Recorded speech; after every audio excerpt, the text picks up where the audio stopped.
ဥပုဒ္ဒရာအနေနဲ့ဘာဟောခြင်းတော့ဆိုတော့ဒံလံတိက္ခထတန်တိယာဥဋ္ဌာဏသုတ်တံမှာမြတ်စွာဘုရားတိုက်တွန်းခဲ့တဲ့စကားလေးတစ်ခွန်းရှိတယ်ဒံလံတိက္ခထတန်တိယာတန်တိယာကိုယ့်ရဲ့စိတ်နှလုံးငြိမ်းအေးဖို့အတွက်ဒံလံဆွဲဆွဲမြဲမြဲတိက္ခထကျင့်သုံးရမယ်တဲ့လေ့ကျင့်ပေးရမယ်နော်ဒီစကားလေးကိုဘုံဘုံကအလွန်သဘောကျတယ်ကိုယ်စိတ်နှလုံးလေးငြိမ်းအေးဖို့အတွက်လူတိုင်းဟာကျင့်ရမယ်ကျင့်တယ်နေဆိုတဲ့နေရာမှာတော့ဆွဲဆွဲမြဲမြဲကျင့်ရမယ်နော်စိတ်ကလေးငြိမ်းအေးဖို့အတွက်အလေးအကျင့်လုပ်ပေးရမယ်ကောင်းတဲ့အလေးအကျင့်နော်စိတ်ကိုငြိမ်းအေးအောင်ဘယ်လိုလုပ်ရမလဲဆိုတဲ့နီလန်းကိုရှာမယ်နီးမှလမ်းမှတွေ့ပြီဆိုလို့ရှိရင်လည်းပဲအဲ့ဒါလေးကိုကျွမ်းကျင်အောင်ကိုယ်စိတ်ကလေးကိုငြိမ်းအေးအောင်ထားတတ်ဖို့ငြိမ်းအေးဖို့အတွက်ဘုန်းဘုန်းတို့ဟာဆွဲဆွဲမြဲမြဲလေ့ကျင့်ရမယ်လို့မြတ်စွာဘုရားအဲ့လိုတိုက်တွန်းခဲ့တာ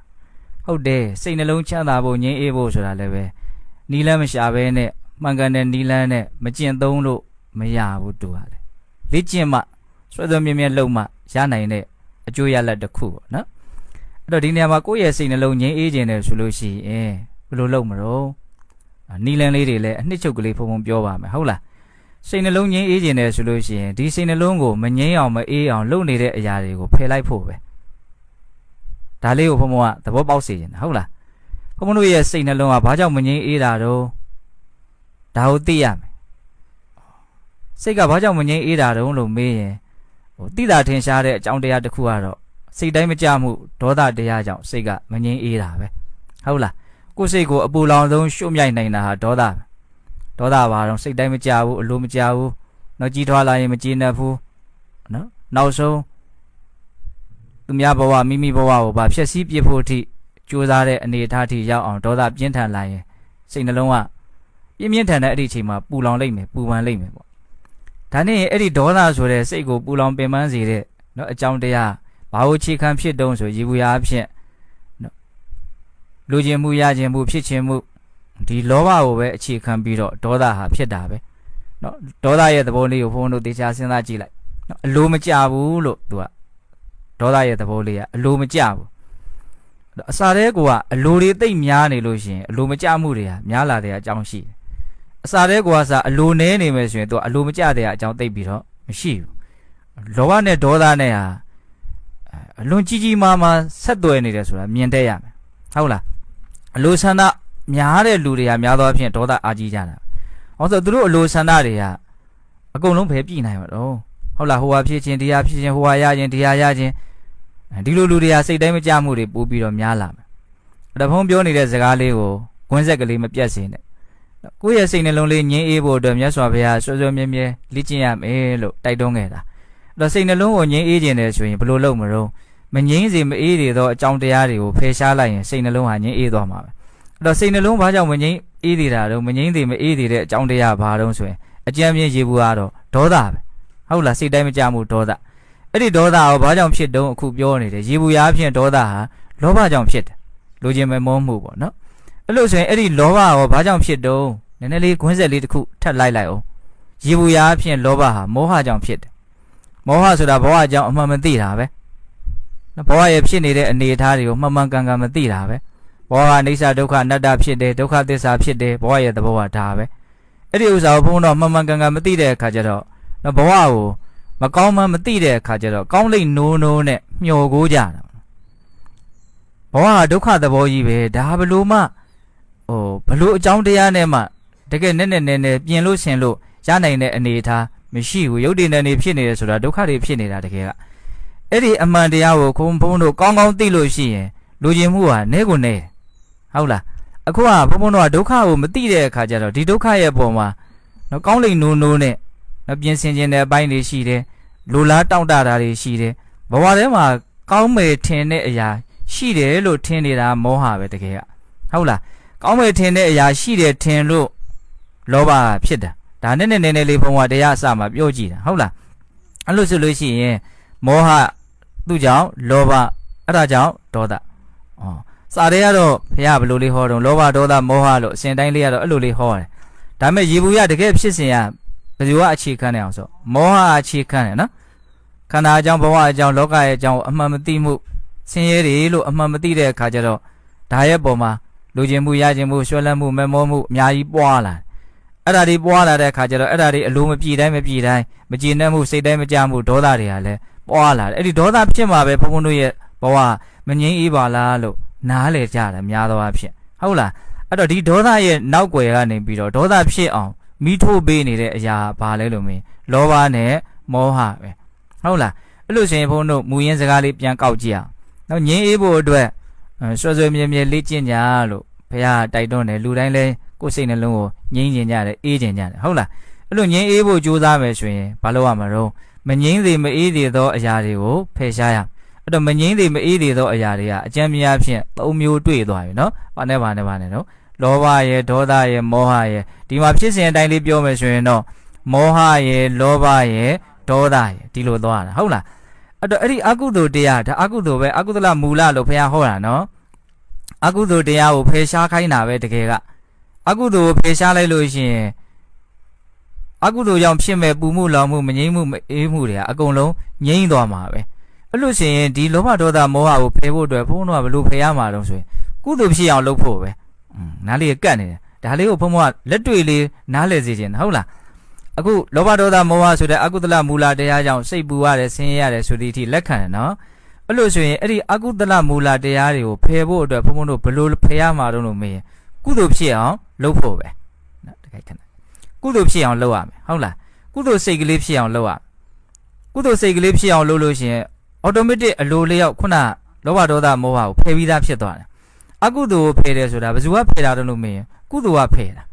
ာနော်ကုသိုလ်ကအကုသိုလ်ကိုပယ်တတ်တဲ့သဘောရှိတယ်မပယ်တတ်နိုင်သေးခင်မှာလည်းပဲအားနေအောင်ဖယ်ရှားအောင်လုပ်နိုင်တဲ့အစွမ်းသူ့မှာရှိတယ်ဆိုရပါစို့ဘုန်းတို့မေတ္တာလေးပွားနေမယ်ဟုတ်လားဓမ္မမို့မြတ်စွာဘုရားရဲ့ဂုဏ်တော်လေးကိုအာယုံပြုမယ်ဒါပါတော့ကုသိုလ်ဖြစ်အောင်လုပ်တာအဲ့ဒီအချိန်မှာလောဘဒေါသမောဟရှိမလားမရှိဘူးဟုတ်လားဒါကဘုန်းဘုန်းကပေါ်လွင်ထင်ရှားတဲ့အရာလေးကိုပြောတာနော်အဲ့ဒါဘာလို့ဆိုကောင်းတဲ့အာယုံကိုဘုန်းတို့အာယုံပြုလိုက်တာပေါ့နော်မေတ္တာထားတယ်မြတ်စွာဘုရားရဲ့ဂုဏ်တော်ကိုစဉ်းစားတယ်နော်တရားဒေသနာဖတ်ရှုတယ်ဒါမှမဟုတ်တရားနာတယ်အဲ့ဒီအချိန်မှာကောင်းတဲ့စိတ်ကလေးတွေဖြစ်နေတယ်တပြိုင်တည်းတည်းမကောင်းတဲ့စိတ်တွေကိုဘာလို့ပြီးသားဖြစ်သွားတော့ပယ်ပြီးသားဖြစ်သွားတယ်အဲ့ဒီမှာကုသိုလ်ဖြစ်အောင်လုပ်တဲ့နေရာမှာနော်အလွန်ကိုအရေးပါတဲ့လုံနေပေါ့အလွန်ပြည့်ပြည့်စုံတဲ့အချိန်တိုင်းလုံနိုင်တဲ့လုံလို့ရတဲ့နီလန်းအကောင်းမွန်ဆုံးနီလန်းဘာလဲလို့မင်းမဟာသတိပဋ္ဌာန်သုတ်တံမှာရသော်ဘုရားသင်ပေးထားတဲ့သတိပဋ္ဌာန်တရားရှုမှတ်နေပဲအခုခန္ဓာမှာဘာဖြစ်နေလဲဆိုတာလေးကိုသတိလေးထားနေသတိထားတိုင်းသူကကောင်းမြတ်တဲ့စိတ်ဖြစ်တယ်သူကဒီဟာရဲ့ပုံမှာအမှန်သိနေတယ်အမှန်သိနေလို့စောစောတုန်းကမောဟတရားမဖြစ်ဘူးနော်အမှန်သိတဲ့အတွက်ကြောင့်လူချင်းမမောမှုလောဘတရားလည်းမဖြစ်ဘူးမကျေနပ်မှုလည်းပဲမဖြစ်ဘူးသူကအဲ့တော့သတိတစ်ချက်ထားလိုက်တိုင်းဘုန်းတို့ရဲ့နော်စိတ်ကိုပူလောင်ပင်ပန်းအောင်ရှုမြိုက်တဲ့လောဘဒေါသမောဟကိလေသာတရားဟာဘာဖြစ်သွားတာတော့ဖယ်ရှားပြီးသားဖြစ်တယ်ပေါ့နီလန်းတွေကတော့အများကြီးဘုန်းတို့အသုံးပြုလို့ရတယ်ဟုတ်လားအဲ့ဒါတွေကိုအကုန်လုံးနှစ်ချုပ်လိုက်မယ်ဆိုရင်အကုသိုလ်ဖယ်တယ်ဆိုတာဘာလို့တာတော့လို့မင်းကုသိုလ်ဖြစ်အောင်လုပ်နေတာကိုပြောတာကုသိုလ်လုပ်နေတာကိုပြောတာဆိုရတော့လှူဒန်းနေတဲ့အခိုက်အတန့်မှာလည်းပဲလောဘဒေါသမောဟမဖြစ်ဘူးနော်ဒါလည်းနားလည်ဖို့လိုတယ်ဟုတ်လားကိုယ်တီလာလေးကိုပြန်ဆင်ကျင်တဲ့အချိန်လဲလောဘဒေါသမောဟမဖြစ်ဘူး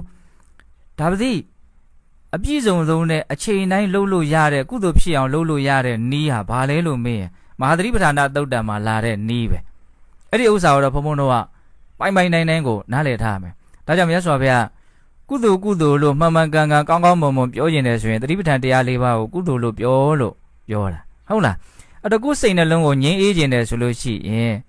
်ကုသိုလ်ဖြစ်အောင်လုပ်ဖို့ပဲကုသိုလ်ဖြစ်အောင်လုပ်လိုက်တာနဲ့တစ်ဖက်ကစိတ်ကိုပူလောင်ပင်မအောင်လုပ်တဲ့အကုသိုလ်ကိုပယ်ပြီးသားဖြစ်ပြီးတော့မငြိမ်းမအေးသေးတဲ့အရာတွေမရှိတဲ့အတွက်ကြောင့်စိတ်ကလေးကပဲဖြစ်တော့ငြိမ်းအေးသွားတယ်အဲ့ဒါလို့လုံနေတာကိုအဲ့ဒါဝရိယလို့ခေါ်တာနော်ခုနကတော့မြတ်စွာဘုရားငြိမ်းအေးဖို့အတွက်ဆွဆွမြဲမြဲလုပ်ကြဆိုဆွဆွမြဲမြဲဆိုတာဝရိယကိုရည်ရွယ်တာလို့ပြောလို့မရဘူးလားရတယ်ဟုတ်လားဒါကြောင့်ကိုယ့်ရဲ့စိတ်ကိုငြိမ်းအေးဖို့အတွက်ဘုံဘုံတို့ကအမြဲတမ်းကုသိုလ်စိတ်ကလေးဖြစ်အောင်နော်တနည်းမဟုတ်တနည်းနဲ့လုံနေဖို့လိုတယ်ဘုရားတက်ချင်းတက်မယ်ပေးရုပ်ချင်းရုပ်မယ်အတန်းရုပ်ချင်းရုပ်မယ်ဟုတ်လားအဲ့ဒီအချိန်မှာလည်းပဲစိတ်ကလေးဒီထဲနှစ်ပြီးတော့လှုပ်ဖို့လိုမယ်နော်ဒါမှမဟုတ်မြတ်စွာဘုရားရဲ့ဂုဏ်တော်လေးကိုလေးနဲ့ဆင်ခြင်ပြီးတော့ပွားများနေရင်နေမယ်ဒါမှမဟုတ်တတ္တဝါအနန္တရဲ့ပုံမှာမေတ္တာပွားရင်ပွားမယ်ဒါမှမဟုတ်စံမေမွေးခြင်းခြေသီးလက်သီး32ခုထာသဆင်ခြင်မယ်ဒါကြောင့်သတိပဋ္ဌာန်တွေကိုအကျုံးဝင်သွားပြီနော်နောက်ဆုံးအမြဲတမ်းမပြင်းမကြီး နော်လှုပ်ပြီးတော့နေနိုင်တာကဘာလို့ဆိုဝင်လေထွက်လေမှတ်မယ်ခန္ဓာကိုယ်မှာထင်ရှားတာကိုမှတ်မယ်ဘာစိတ်တွေဖြစ်နေလဲဆိုတာကိုသတိထားမယ်ဘလို့ခံစားချက်တွေဖြစ်နေလဲဆိုတာသတိထားမယ်ပြောရရင်ကိုယ်ခန္ဓာနဲ့စိတ်နဲ့နော်အမြဲတမ်းဘာလုပ်ပေးနေထိတွေ့ပေးနေမယ်သတိတရားနဲ့ဒီခန္ဓာကိုယ်ရဲ့သဘာဝရဲ့ပုံမှာဘုံဘုံတို့စိတ်ကလေးထားပြီးတော့နေမယ်ပေါ့နော်အဲ့ဒါဘာလုပ်နေတာလဲလို့မေးရင်ကုသိုလ်ဖြစ်အောင်လုပ်နေတာတနည်းနည်းနဲ့သာလုပ်နေအဲ့လိုဆိုလို့ရှိရင်စိတ်ကိုပင်ပန်းစေတဲ့ပူလောင်စေတဲ့အရာဒါတွေဘုံဘုံတို့ဖယ်ရှားပြီးသားဖြစ်တဲ့အတွက်ကြောင့်စိတ်ဟာငြိမ်းအေးလိမ့်မယ်အဲ့ဒါကိုဘုံဘုံတို့ဆွဲဆွဲမြဲမြဲလုပ်ဟုတ်လားအဲ့လိုလုပ်တာကိုဘာရှိတယ်ပြောတာဝရိယရှိတယ်ဆိုတော့အဲ့ဒါကိုပြောတာဘုံတို့ဝရိယဆိုတာကနှစ်မျိုးရှိတယ်နော်မိစ္ဆာဝါယမတမ္မာဝါယမလို့နှစ်မျိုးရှိတယ်မှားယွင်းတဲ့ကြိုးစားအထောက်မှုရဲ့မှန်ကန်တဲ့ကြိုးစားအထောက်မှုရဲ့အခုပြောတဲ့ဝရိယဘယ်လိုဝရိယတော့မှန်ကန်တဲ့ကြိုးစားအထောက်မှုမှန်ကန်တဲ့ကြိုးစားအထောက်မှုကိုသမ္မပဒံလုံလဝရိယလို့လည်းပြောတယ်ဟုတ်လားသမ္မပဒံလုံလဝရိယ၄မျိုးရှိတယ်နော်မဖြစ်သေးတဲ့အကုသိုလ်မဖြစ်အောင်ဖြစ်ပြီးသားအကုသိုလ်ကိုပယ်နိုင်အောင်အကုသိုလ်နဲ့ပတ်သက်ပြီးတော့နှစ်ချက်ရည်ရွယ်ချက်ထားပြီးတော့ကြိုးစားတာ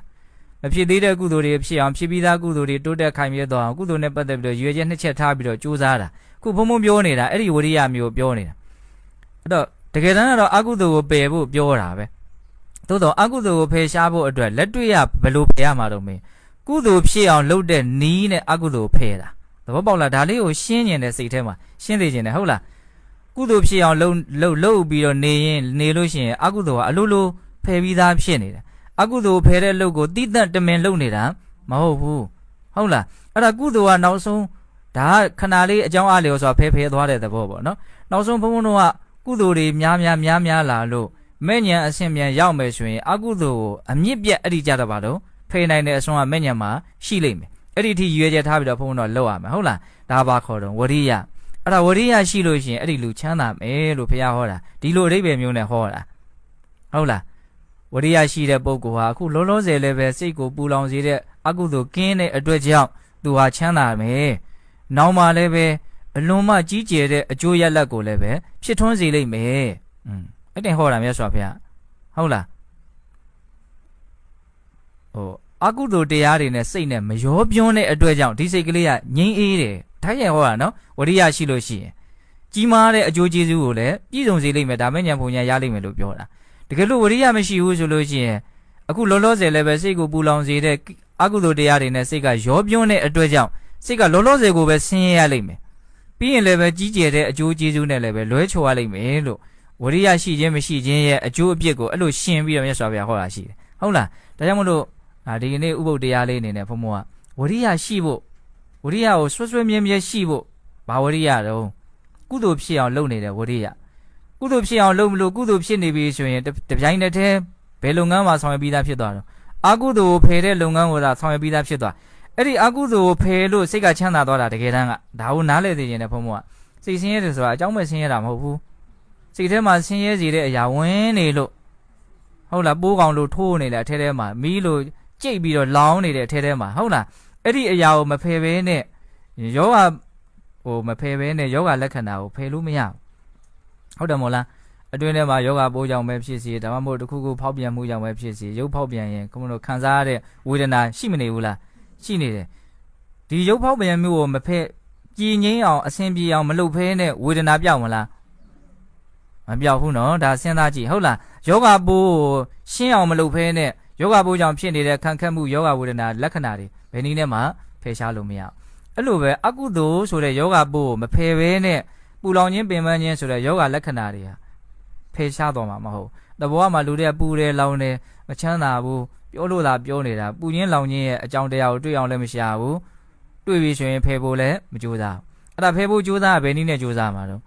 ့ကုသိုလ်လုပ်တဲ့နည်းနဲ့ပဲကြိုးစားရမှာကုသိုလ်လုပ်တဲ့နည်းတွေအများကြီးမြတ်စွာဘုရားသင်ပေးတာနော်အနှစ်ချုပ်လိုက်ရင်တော့ဒါနသီလသမာဓိပညာပေါ့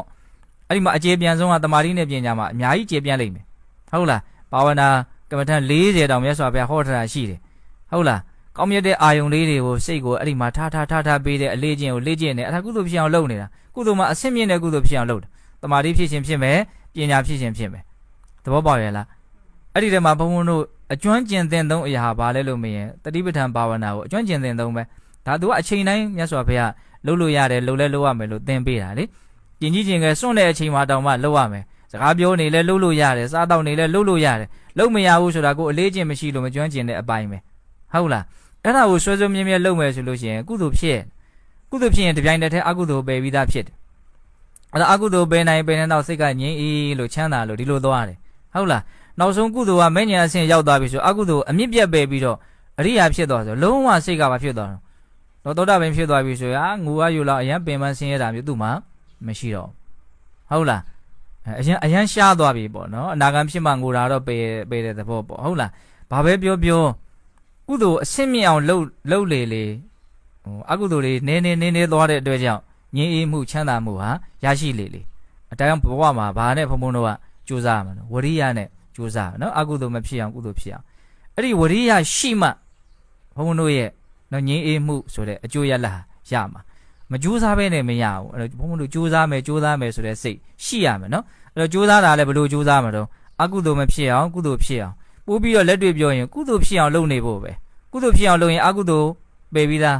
းအကုသိုလ်ဖယ်ရှားတဲ့ကိစ္စကိုဆောင်ရွက်ပြီးသားဒါဘုံအခုထပ်ပြီးတော့ပြောနေတာ၄ခါလောက်ရှိတတိထားမိမယ်ထင်တယ်နော်ဘာလို့အဲ့လိုပြောနေရတော့ဝရိယရဲ့သဘောလေးကိုနားလည်သိခြင်းလို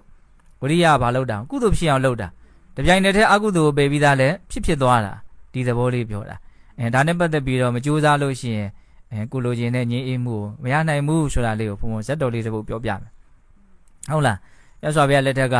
ယဟန်တော်တစ်ပါးတကယ်ကိုပဲယုံကြည်မှုတရားနဲ့မြတ်စွာဘုရားရဲ့သာသနာတော်မှာဝင်ပြီးတော့ယဟန်ပြုတယ်ဟုတ်လားနောက်9နှစ်လောက်ဝီနီးပါညာနေတဲ့ထိုင်တဲ့အောင်အကုန်သင်ယူပြီးတော့ကမ္မထံတရားသင်ယူပြီးတော့တောဝင်ပြီးတော့တကယ်ကိုရိုးချွန်အထုတ်တယ်ဒါပေမဲ့လို့တဝါတွင်းသာကုံသွားတယ်သူမျှော်မှန်းထားတဲ့စိတ်ရတည်ငြိမ်မှုသိမြင်နားလည်မှုဆိုတာတဲ့အတိုင်းအတာတစ်ခုထိရမလာတဲ့ခါကျတော့ तू ကငါဒီသာသနာမှာကျွတ်ထိုက်တဲ့ပုံကိုဟုတ်ဟန်မတူပါဘူးအတူရဲ့အဲ့လိုချော်သွားတယ်တကယ်တမ်းအဲ့ဒီကိစ္စ तू သိတာမဟုတ်ဘူးကိုကျွတ်ထိုက်တဲ့လူလားမကျွတ်ထိုက်တဲ့လူလားအသိဉာဏ်ရနိုင်တဲ့လူလားမရနိုင်တဲ့လူလားဆိုတာတကယ်တမ်းအသိနိုင်မလားမသိနိုင်ဘူးနော်လုပ်ရင်ရမှာပေါ့ဒါပေမဲ့ तू ကမသိနိုင်တာကြီးကိုသိနိုင်တယ်လို့လုပ်တယ်မသေးကြတာကြီးကိုသေကြတယ်လို့လုပ်တယ်သူ့ကိုယ်သူဘလို့ပဲဆုံးဖြတ်လိုက်တော့ငါမရနိုင်တဲ့လူပဲအဲ့ဒါနဲ့ तू အေးစီတီမြတ်စွာဘုရားနာသွားပြီးတော့နေပြီးတော့ချမ်းချမ်းသာသာနေလိုက်တာကောင်းတယ်ဆိုတော့အဲ့ဒါမြတ်စွာဘုရားအကြောင်းတော်ပဲလာပြီးတော့နေလိုက်တော့တယ်နောက်တော့သူ့ရဲ့အမြင်တွေကိုသတင်းသုံးပေါ်တွေတကယ်ချင်းတွေကိုပြောပြတာပေါ့ငါကတော့အောင်မြင်ပေါက်မြောက်နိုင်တဲ့လူမဟုတ်ဘူးအဲ့ဒါကြောင့်မလို့ငါကတော့ဒီလိုပဲနေလိုက်တော့တာပဲခပ်ပေါ်ပဲနေလိုက်တော့တာပဲပေါ့အဲ့တော့ယဟန်တော်တွေကဒါမှဖြစ်တဲ့ကိစ္စပေါ့နော်အဲ့ဒီမှာစာထဲမှာတိတိကျကျလေးရေးပြထားတာသင်နေတာထိုင်တာတွေကပျော်ပျော်ပါးပါးနိုင်လွန်းတယ်ပေါ့အားကိုးရာတွေများရပြီးတော့တာမဟုတ်လို့အဲ့လိုများနေနေတာလားစိတ်ချလက်ချကြီးနေနေတာအားကိုးရာတွေရပြီးလို့များနေနေတာလားလို့မေးဘာမှလည်းမရသေးဘူးပေါ့အဲ့လိုပြောတော့မြတ်စွာဘုရားတွေကိုသူ့ကိုခေါ်သွားကြတယ်ဟောတော့သူ့အကြောင်းကိုရှောက်တော့မြတ်စွာဘုရားဘာအမိန့်ရှိတော့ဆိုတော့ငါရဲ့ဒီသာသနာမှာနော်နာမည်ကောင်းတွေအမျိုးမျိုးယူနေကြတဲ့ယဟန်တွေရှိတယ်တဲ့ရောင်ရဲသူဟုတ်လားလောဘနေသူကြိုးစားအထုတ်သူသီးခံသူဒါနာမည်ကောင်းယူတယ်ဆိုတာအဲ့ဒါနာမည်ကောင်းအစ်စ်ပါနော်ကိုယ့်ရဲ့စိတ်နေသဘောထားသည်ပင်လဲပတ်ဝန်းကျင်မှာကိုယ့်နာမည်ဖြစ်နေတာကိုသဘောထားနော်ဒီစကားလေးကိုဘုံဘတတိထားသေးခြင်းလို့ပြောပြတာဟုတ်လားကိုယ့်ရဲ့စိတ်နေသဘောထားကပဲကိုယ့်ဝန်းကျင်မှာကိုယ့်သူများခေါ်နေကြတဲ့နာမည်ဖြစ်နေတယ်ကိုကသိပြီးတော့လောဘကြီးမယ်ဆိုရင်ကိုယ့်ကိုကြွယ်ရမှာဘယ်လိုခေါ်မှာတော့လာအလွန်လောဘကြီးတဲ့လူနာမည်တောင်မပြောတော့ဘူးလောဘကြီးသူလို့ပြောတော့တာဒေါသကြီးကိုယ်ဘယ်လိုပြောတော့ဒေါသအိုနော်ဒေါသအိုမာနာကြီးရင်ဘယ်လိုပြောလဲမာနာခဲမသွားမစမ်းနဲ့မရဘူးဟုတ်လားကိုယ်နာမည်တွေကိုကြွယ်ရမှာခေါ်နေတာပါအဲ့ဘာကြီးခေါ်တာတော့ကိုယ့်ရဲ့စိတ်နေတော့အဲ့ဒါလေးကိုမြတ်စွာဘုရားပြောတာဒီသာသနာမှာနာမည်ကောင်းယူကြနေတယ်နာမည်ကောင်းယူနေကြတဲ့ယဟန်တွေအများကြီးရှိတယ်ပေါ့နော်ရောင်ရဲသူတင်းတိမ်သူဒါလေးတွေတော့အလွန်မြန်လို့စရာကောင်းတဲ့နာမည်လေးတွေပါပဲတီးခံသူဆိုတော့အဆင့်အမြင့်ဆုံးဖြစ်မယ်ထင်ပါတယ်ဟုတ်လားအဲ့လိုနာမည်ကောင်းယူနေတဲ့ဒီသာသနာမှာသင်ကဘယ်နဲ့ကြောင့်ပြင်းရည်သူဆိုတဲ့နာမည်ဆိုးကိုယူရတာတော့ဟုတ်လားဒါနာမည်ဆိုးမယူမိသေးနဲ့ပေါ့နော်ဒါဘုန်းဘုန်းတို့လည်းပဲအဲ့တိုင်းပဲလို့ပြောရမှာဟုတ်လားနာမည်ဆိုးလေးတွေကယူနေတာဘယ်လိုနာမည်ဆိုးတွေယူနေတာပြင်းရည်သူခပ်ပေါ်နေသူဟုတ်လားရွချွန်အားမထုတ်သူဒါအကုန်လုံးအတူတူနဲ့အနူနူဆိုတော့တိတ်တော့လည်းပဲနာမည်ဆိုးသလိုမဟုတ်ဘူးဖြစ်နေတာပေါ့နော်သဘောပေါက်လားဘယ်နဲ့ကြောင့်ပြင်းရည်သူဆိုတဲ့နာမည်ကိုယူရတာတော့တဲ့တကယ်ဆိုလို့ရှိရင်သင်ကတစ်ချိန်လုံးကအလွန်မှလုံလဝရိယထက်တန်တဲ့လူတစ်ယောက်ဖြစ်ခဲ့ဘူးတယ်သူအပေးတာမြတ်စွာဘုရားတကယ်လည်းဖြစ်ခဲ့ဘူးတယ်သင်ရဲ့လုံလဝရိယလေးကိုအကြောင်းပြုပြီးတော့လူပေါင်းများစွာချမ်းသာတောင်ချမ်းသာခဲ့ဘူးတယ်မြတ်စွာဘုရားမြင်တယ် အဲ့လိုပြောတဲ့အခါကျတော့ तू ကဘယ်တော့မှလုံလဝရိယရှိခဲ့ဘူးတာတော့ပေါ့နော်အဲ့ဒီအကြောင်းအရာကိုဘဝနဲ့ဖုံးကွယ်နေတော့မမြင်နိုင်ဘူးအဲ့ဒါမြတ်စွာဘုရားဟောပါလို့တောင်းပန်လို့မြတ်စွာဘုရားအဲ့မှာဝဏ္ဏပဋ္ဌဇတ်ဆိုတာဟောအဲ့ဒါတခုသောဘဝမြတ်စွာဘုရားလောင်းက तू ကလဲကုံတယ်မူကြီးဖြစ်တယ်နော် तू နောက်လိုက်900လောက်တောင် तू ရှိတယ်ဟုတ်လားအဲ့ဒါနဲ့ तू အချမ်းရံနေနဲ့အမြဲတမ်းကုံသွဲသွားတာပေါ့နော်အဲ့ဒါဘုန်းတို့ကန္တာယဆိုတာဒီကိုသူတို့ဖြတ်ကြရတယ်ဒုက္ခဒုက္ခပေါ့အဲ့လိုဖြတ်တဲ့အခါတချို့ကန္တာယကသဲကန္တာယအမျိုးမျိုးရှိတယ်ကန္တာရဆိုတဲ့စကားလုံးကဖြတ်တန်းဖို့ခက်ခဲတဲ့နေရာကိုကန္တာရလို့ပြောတာဘလူတွေများတာနော်တောတွေပါဆိုတာရဲတိဆန်တွေများတာဒါလည်းဖြတ်တန်းဖို့ခက်တာပေါ့နော်ပင်လေသမုဒ္ဒရာဆိုရင်လည်းကန္တာရလို့ပြောလို့ရတယ်ဖြတ်တန်းဖို့ခက်တယ်ပေါ့အခုသူတို့ဖြတ်နေတဲ့ကန္တာရတော့သဲကန္တာယနေ့ဆိုရင်ချောင်းနဲ့နင်းတော့မနေနိုင်ဘူးတဲ့မီးလို့ပူတယ်နေကအမြဲပူနေတာပေါ့အခုလည်းဘုန်းတို့ဒီအာရကဘာတွေမှာရှိတဲ့ကန္တာရတွေဆိုရင်နေ့ကိုဘလို့မှလုံးမရညကြတော့လည်းပဲ तू ကအပူကိုထိန်းထားတာမရှိတဲ့အတွက်ကြောင့်အလွန်မှအေးတယ်ကန္တာရရဲ့သဘောတွေကဟုတ်လားအဲ့ဒါကန္တာရဖြတ်တဲ့အခါမှာသူတို့ကနက်ခတ်ကြည့်တဲ့သူကိုလှဲရဲ့ရှေ့သုံးမှာ तू ကထားရတယ်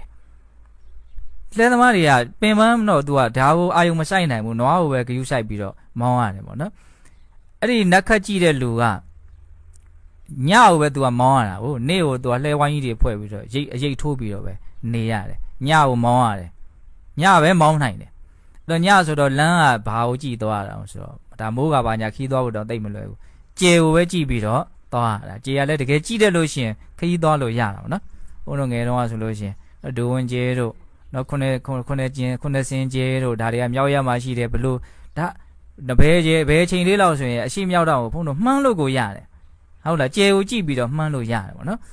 ်နက်ခတ်ကိုကြည့်ပြီးတော့သူသွားတာအဲ့ဒါနဲ့နောက်1ရက်2ရက်လောက်နေရောက်တော့မယ်ရေမိုးရှိတဲ့နေရာဒီကန္တာရကိုလွန်တော့မယ်ရေရလည်းပ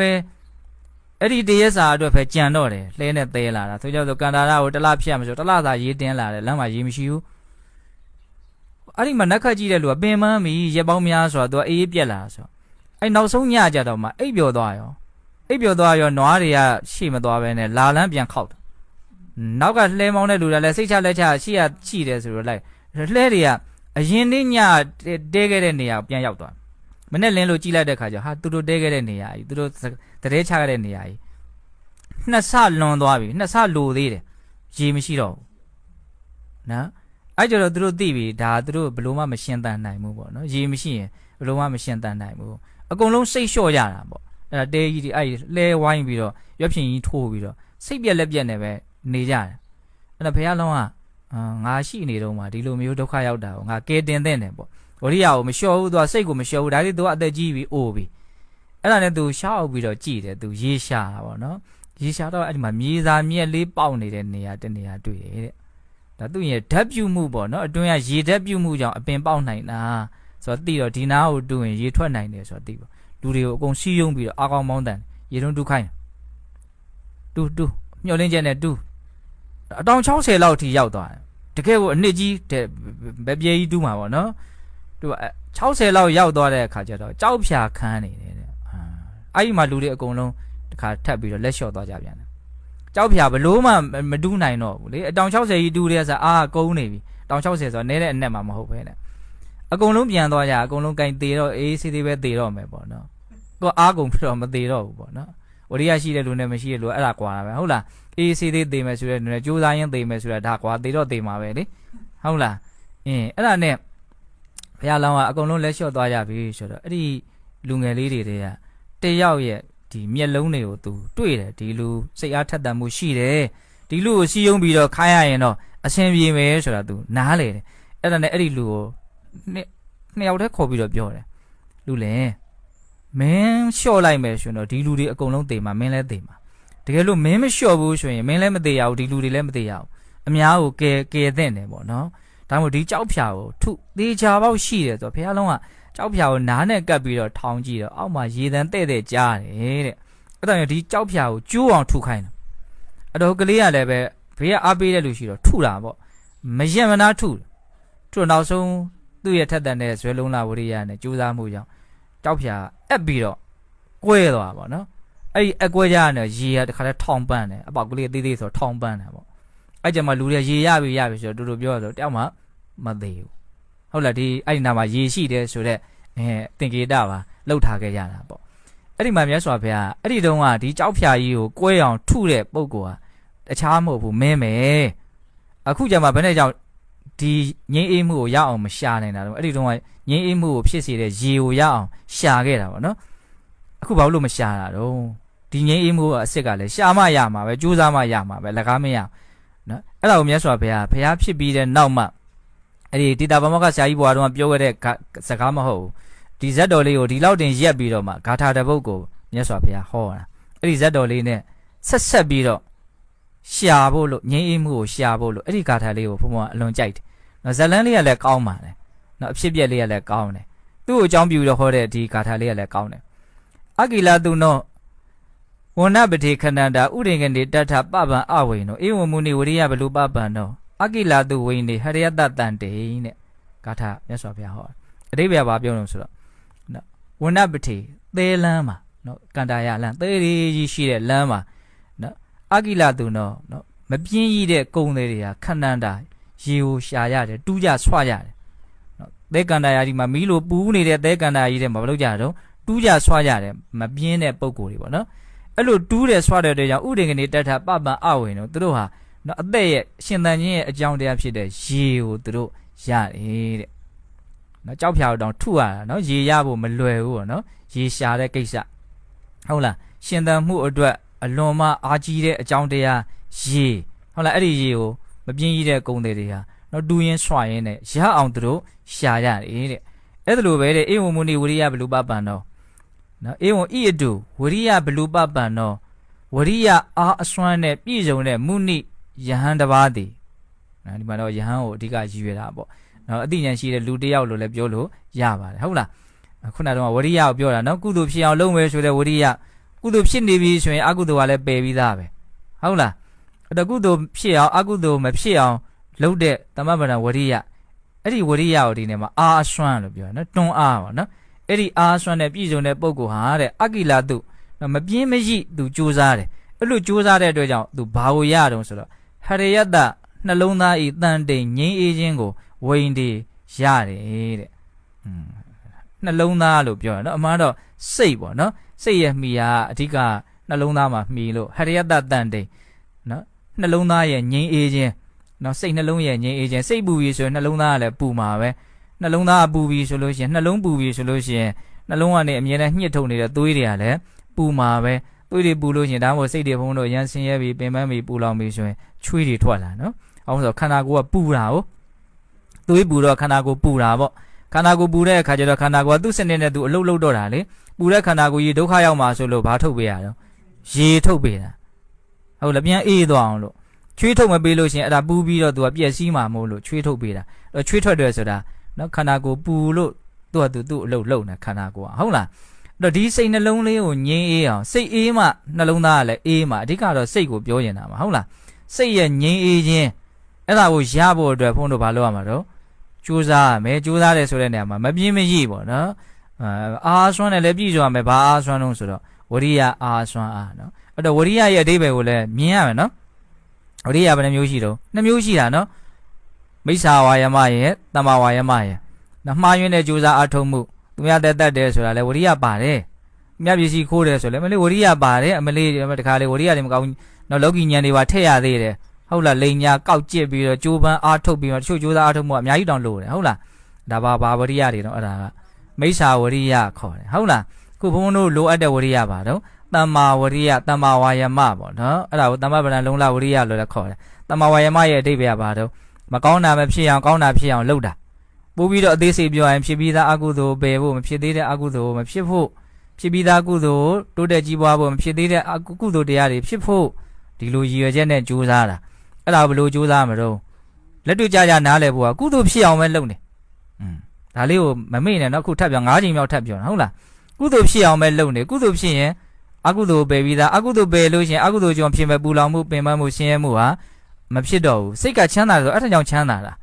ာနော်ချမ်းသာလေးရောက်လာတာမဟုတ်ဘူးဆင်းရဲပျောက်သွားတာလို့တဲ့ပြောနေတာငြိမ်းအေးမှုကြီးရောက်လာတာမဟုတ်ဘူးပူလောင်မှုပျောက်သွားတာလို့ပြောနေတာမတူဘူးနော်စကားလေးတွေကပူလောင်မှုပျောက်တော့ဘာဖြစ်သွားတော့ငြိမ်းသွားတာပေါ့ဟုတ်တယ်မဟုတ်လားပင်ပန်းမှုပျောက်တော့တက်တာသွားတာပေါ့ဆင်းရဲမှုပျောက်တော့ချမ်းသာသွားတာပေါ့ စဉ်းစားကြည့်နော်ဒီသဘောလေးတွေကိုဟုတ်လားအဲ့တော့ဆင်းရဲအောင်ပင်မအောင်ပူလောင်အောင်လုပ်နေတာအကုသိုလ်ဆိုတဲ့အကြောင်းတရားလုပ်နေတာဟုတ်လားအဲ့ဒီအကုသိုလ်ဘယ်သူကပယ်နိုင်မအောင်ဆိုကုသိုလ်ကပယ်မှာဒါမှမဟုတ်ကိုကကုသိုလ်ဖြစ်အောင်သာလုပ်နေကုသိုလ်ဖြစ်အောင်လုပ်ဖို့နိလန်းနေအများကြီးပဲဒါနနဲ့လုပ်မလားသီလနဲ့လုပ်မလားတမာတိနဲ့လုပ်မလားပညာနဲ့လုပ်မလားအထီအောင်ဆုံးအပြည့်စုံဆုံးအကောင်းမွန်ဆုံးအားကိုးရဆုံးနိလန်းကတော့ဘယ်နိလန်းလို့ပြောတော့သတိပဋ္ဌာန်ပဲကိုယ်ခန္ဓာကိုယ်ကြီးဘာမှအာယုံလဲရှာရမလို့အမြဲတမ်းထင်ရှားနေတာသိနေလိုက်အောင်ပဲအဲ့ဒီဘောသိနေလိုက်အောင်ပဲဟုတ်တယ်မဟုတ်လားဒါပေမဲ့သူ့ရဲ့အမြဲလုပ်ဖို့ဆိုရင်လည်းပဲညင်းငွေတာပါညာရှိမှာပဲနော်ဒါကြောင့်မို့လို့ရံပန်ရံခါမှာမြတ်စွာဘုရားရဲ့ဂုဏ်တော်တွေကိုအာယုံပြုတော့စိတ်ကိုအားယူရတာရှိတယ်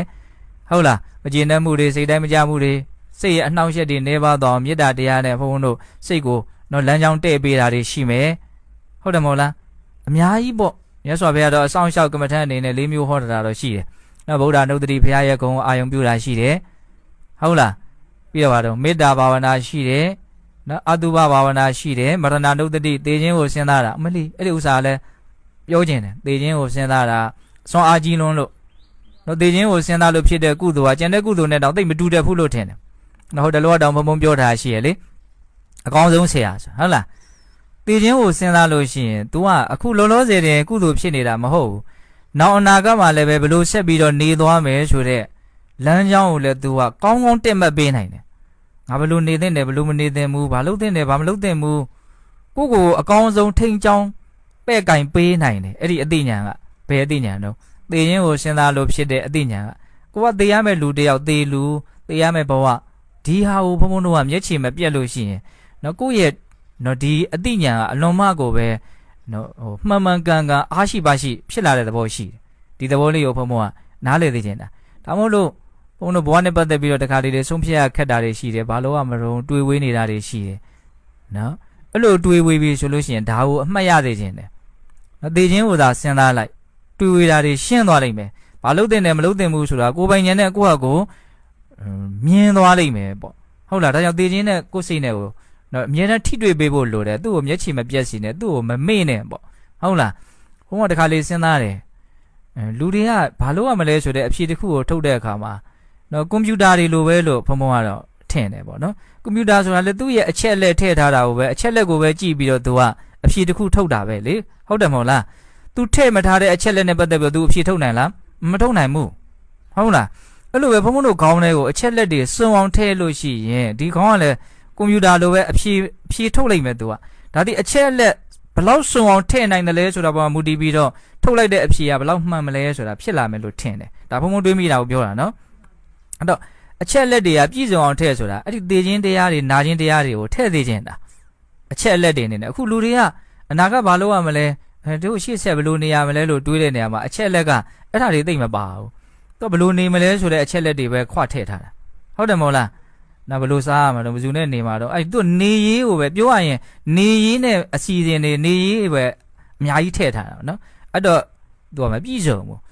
အချက်လက်ကဘာထည့်ရမလဲဆိုတော့သေရေးသေခြင်းတရားကိုမထက်မဖြစ်ထည့်ရမယ်အချက်လက်တစ်ခုလို့နားလည်ရမယ်ဒါတွေမကဘူးမသေးခင်မှာလည်းပဲခန္ဓာကိုယ်ကြီးကနာအောင်မှာတက်တောင့်တက်တာနေရမှာမဟုတ်ဘူးဒီဟာလည်းမှန်ကန်တဲ့ထက်ကိုထည့်ထားတဲ့အချက်လက်တစ်ခုပဲအိုရင်းဆိုတာတော့ထားတော့နော်မဖြစ်မနေဘုံဘုံတို့မှန်ကန်တဲ့ဆုံးဖြတ်ချက်တစ်ခုအဖြေတစ်ခုထုတ်နိုင်ဖို့အတွက်နော်ပြည့်စုံတဲ့အချက်လက်တွေနော်ထည့်ဖို့ကြိုးစားတဲ့နေရာမှာဘာကိုဘုံဘုံတို့မမေ့ဖို့လိုမလို့နာခြင်းနဲ့သေခြင်းနော်နာခြင်းနဲ့သေခြင်းဘဝဓာရီနဲ့ရောပြောနေတာဆိုတော့ထက်အဲ့ဒီဟာထည့်ထားလို့ရှိရင်အဖြေတွေကဘာလို့မလို့အများကြီးမှန်လာမယ်ပေါ့နော်အဲ့တော့ဒါကဘာနဲ့ပတ်သက်ပြီးတော့ပြောတာတော့ကုသိုလ်ဖြစ်အောင်လုပ်တဲ့အခါမှာနီလန်းများစွာမြတ်စွာဘုရားသင်ပေးထားတယ်အဲ့ဒီတည်းကနော်မရဏနုဒ္ဓတိနော်သေခြင်းကိုဖန်ဖန်စဉ်းစားဆင်ခြင်တာလည်းပဲကုသိုလ်ဖြစ်ဖို့အတွက်နော်ကြိုးစားအထောက်ရမယ်နီလန်းတစ်ခုပေါ့အလွန်မြင်မာတဲ့ကုသိုလ်ဖြစ်တာနော်သူကလည်းပဲဟုတ်လားမြတ်စွာဘုရားဘယ်လောက်တောင်ဟောတော့ဧကန္တနေပိဒါယဝိဒါဂယနိရောဓယဥပသမယဘိညာတံဘောဓာနိဗ္ဗာန်ယတံဝတ္တိလို့ခုနှစ်မျိုးတောင်မြတ်စွာဘုရားဟောတယ်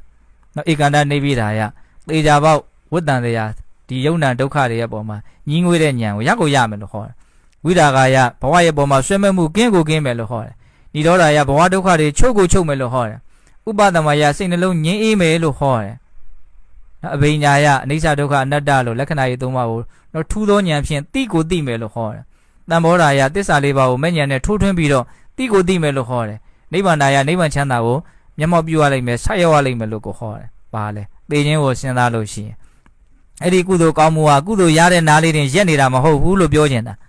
ဟုတ်လားသေခြင်းကိုဆင်ခြင်ခြင်းအဖြစ်ကုသိုလ်ရပြီးတဲ့နောက်မှာကိုခုပြောတဲ့အကျိုးကျေးဇူး9မျိုးစီကိုဘာလို့နေတော့ဥတည်နေတာဒါလေးကိုပြောပြတာဟုတ်လားအဲ့တော့သောသောကဇတ်တော်လေးမှာဟောတဲ့ဂါထာလေးကိုပြန်ပြီးတော့ပြောကြည့်မယ်နော်အာကိလာသူနဝဏပတိခန္ဓာဥဒင်ကနေတထပပံအဝိန်တော်နော်သေလံခီးမှာမပြင်းမကြီးကုံတွေဟာတူးကြတဲ့အတွက်ကြောင့်နော်ရှင်သန်မှုရဲ့အကြောင်းတရားဖြစ်တဲ့ရေဆိုတာကိုသူတို့ရကြတယ်အဲ့လိုပဲဒီသာသနာမှာဝရိယအားစွမ်းတဲ့ပြည့်စုံတဲ့ဧဝံမုန်ဝရိယဘလူပပံတော့အာကိလာသူဝိနေဟရယတတန်တဲ့ဝရိယအားစွမ်းတဲ့ပြည့်စုံတဲ့ယဟန်တစ်ပါးဟာနော်မပြင်းမကြီးသူကြိုးစားမယ်ဆိုလို့ရှိရင်နော်ဟရယတတန်တိန်စိတ်နှလုံးရဲ့ငြိမ်းအေးမှုကိုဝိန်ဒီရကိုရလိမ့်မယ်လို့ဟောတာဟုတ်လားဒါကြောင့်ကိုယ့်ရဲ့စိတ်နှလုံးလေးငြိမ်းဖို့အတွက်ဘုန်းတော်ကဘာလုပ်ကြမှာတော့ကြိုးစားရရမယ်နော်တရားလေးကဘယ်ကစပြောလိုက်တာတော့ဒံလံသိက္ခထတန်တိယာနဲ့စပြောတာနော်ဒံလံသိက္ခထတန်တိယာ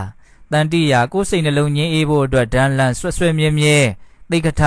လေ့ကျင့်ရမယ်ဒါဘာကိုပြောတာတော့အခုဒီတရားနာပြီးတော့လိပ်ပတ်လေသွားပြီကုသိုလ်ကောင်းမှုကောင်းတဲ့စိတ်ကလေးဖြစ်ဖို့အတွက်ဆွဲမြဲလေ့ကျင့်နေရမယ်ဒါလေးကိုအလေးကျင့်တစ်ခုအနေနဲ့လေ့ကျင့်ပါများလေကျွမ်းကျင်လေးဖြစ်သွားမှာပေါ့နော်ဒါနဲ့ဒီကုသိုလ်စိတ်ကလေးဖြစ်အောင်အမြဲတမ်းလေ့ကျင့်နေလို့ပြောတာအဲ့ဒါကိုဘာခေါ်တော့တမ္မာဝါယမဝရိယဒါဒီနေ့တရားကတော့ဝရိယကထာသဘောမျိုးပါပဲဟုတ်လားဒါကြောင့်မလို့ကိုယ်စိတ်နှလုံးငြိမ်းအောင်နော်အမြဲတမ်းကြိုးစားအထောက်နိုင်ကြတယ်သူတော်ကောင်းတွေဖြစ်ကြပါစေလို့ဘုန်းတို့ဆန္ဒပြုပြီးတော့ဒီကနေ့ပိဋကတ်တို့ကြိုးစားအထောက်ကြရတဲ့ဒါနသီလသမာဓိပညာကုသိုလ်ကောင်းမှုအစုစုတို့ရဲ့စွမ်းတတ္တိကြောင့်ဘုရားတပည့်တော်တို့သည်မဲ့ညာဘုံညာမျက်နှိပ်ပံကိုလျင်မြန်ထုတ်ချောက်မျက်မှောက်ပြုဝရစေကုန်သောဟုပတ္တနာအောင်စုပြုကြကုန်ရာတည်း